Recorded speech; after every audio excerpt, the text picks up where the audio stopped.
আমরা দেখব উত্তরবঙ্গের সরিষা ক্ষেত, যেখানে আমি ট্রেন থেকে পুরো ভিডিওটা করেছি। যদিও আপনাদের কাছ থেকে ভিডিওটা করতে পারিনি, এর জন্য দুঃখিত। আমি যতটুকু সম্ভব আমি এই ট্রেনের গেট থেকে ভিডিওটা ধারণ করার চেষ্টা করেছি। চলুন দেখে নিয়ে আসি আমাদের উত্তরবঙ্গের সেই সিরাজগঞ্জ জেলার এই সরিষা চাষের বিখ্যাত কিছু তথ্য। তো উত্তরবঙ্গের শস্য ভাণ্ডার খ্যাত সিরাজগঞ্জে রেকর্ড পরিমাণ সরিষা চাষ হয়েছে। জেলার 9টি উপজেলার বিভিন্ন মাঠে মাঠে সরিষা ফুল প্রকৃতি প্রেমীদের মুগ্ধ করেছে। দূর থেকে মনে হয় যেন হলুদ চাদর বিছানো আছে। এমন নয়ন ভরা সরিষা ফুলের দৃশ্য, ফুলের মৌ মৌ গন্ধ আর মৌমাছির কুঞ্জন মনকে বিমোহিত করে। এই দৃশ্য দেখে দুচোখ ফিরিয়ে নেওয়া কঠিন। অন্যান্য ফসলের চেয়ে ভালো দাম পাওয়ার এবার সরিষা চাষের গুল ঝুঁকেছেন কৃষকরা। কুয়াশা উপেক্ষা করে ক্ষেত পরিচর্যা করছেন তারা। আবহাওয়া অনুকূল থাকার বাম্পার ফলনে আশা করছে কৃষি বিভাগ। বুঝতেই পারছেন আমাদের এই কতদিন ধরে যে শীত উত্তরবঙ্গে, সেটা বুঝতেই পারছেন। বুধবার জেলা কৃষি সম্প্রসারণ কার্যালয় সূত্রে জানা যায়, চলতি মৌসুমে 87,239 হেক্টর জমিতে সরিষা চাষ হয়েছে। গত বছর জেলায় 63,500 হেক্টর জমিতে সরিষার আবাদ হয়েছিল। চলতি মৌসুমে গতবারের চেয়ে 23,739 হেক্টর জমিতে বেশি আবাদ হয়েছে। অনেক। গত বছর উৎপাদন লক্ষ্যমাত্রা ধরা হয়েছিল 93,980 টন। এবছর আবাদি জমির পরিমাণ বাড়ায় উৎপাদন লক্ষ্যমাত্রা ধরা হয়েছে 1,30,860 মেট্রিক টন। জেলার 9টি উপজেলার মধ্যে সবচেয়ে বেশি সরিষা উৎপাদন লক্ষ্যমাত্রা ধরা হয়েছে উল্লাপাড়া উপজেলায়।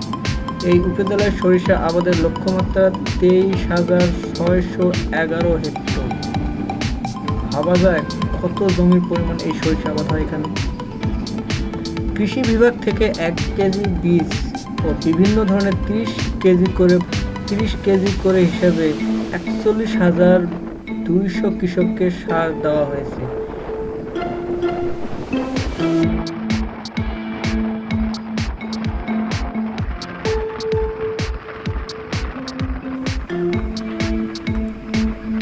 সেখানকার কৃষক জানিয়েছে, 1 বিঘা জমিতে সরিষা আবাদে হাল, বীজ এবং সার এই তিনটা ব্যবহার করার পরও খরচ হয় 5,000 থেকে 8,000 টাকা। 1 বিঘা জমিতে 7 থেকে 8 মণ সরিষা পাওয়া যায়। প্রতি মণ দাম দাঁড়ায় 3,200 টাকা। আর প্রতি বিঘায় খরচ বাদে লাভের পাশাপাশি নিজেদের তেলের চাহিদাও তারা পূরণ করে।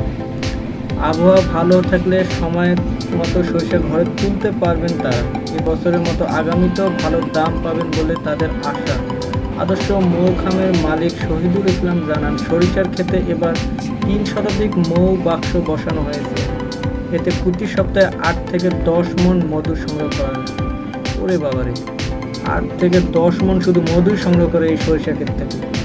সরিষার ক্ষেতে মৌ বাক্স বসানোর কারণে সরিষার ফলনও বাড়ে।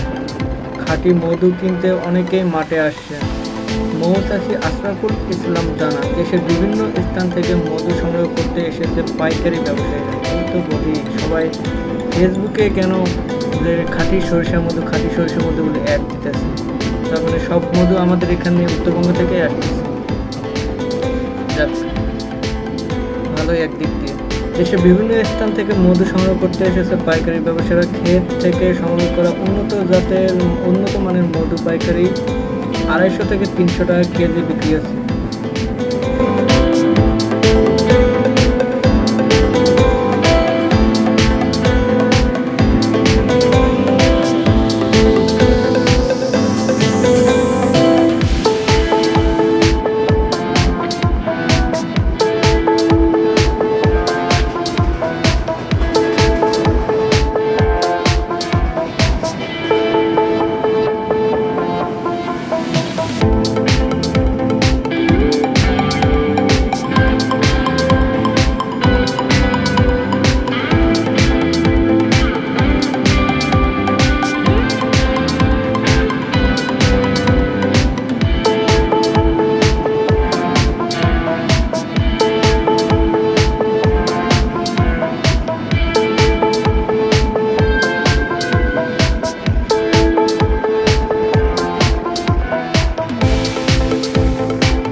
যেদিকেই চোখ যায় সেদিকে শুধু সরিষা ক্ষেত আর সরিষা ক্ষেত। দেখুন, আমি শুধু ট্রেনের এক সাইড থেকে ভিডিও করতেছি, এখন আপনাদের দেখাবো অপোজিট সাইড থেকে। দেখুন, অপোজিট দরজার সাইড থেকে। আসলে আমি যে ট্রেনে এখন চলতেছি সেটা হচ্ছে নীলসাগর। এসি বগির কারণে এখানে কোনো হাঙ্গামা নেই। লোকাল যেগুলো আছে এগুলো তো অনেক হাঙ্গামা, ভিড়, লোকজন সবসময় লেগেই থাকে।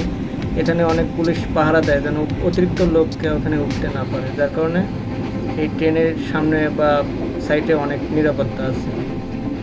এখন দেখি আমাদের এই পাশ থেকে আসলে কত সুন্দর, দেখেন আপনি না দেখলে বিশ্বাস করতে পারবেন না আসলে কত সুন্দর এরিয়াটা।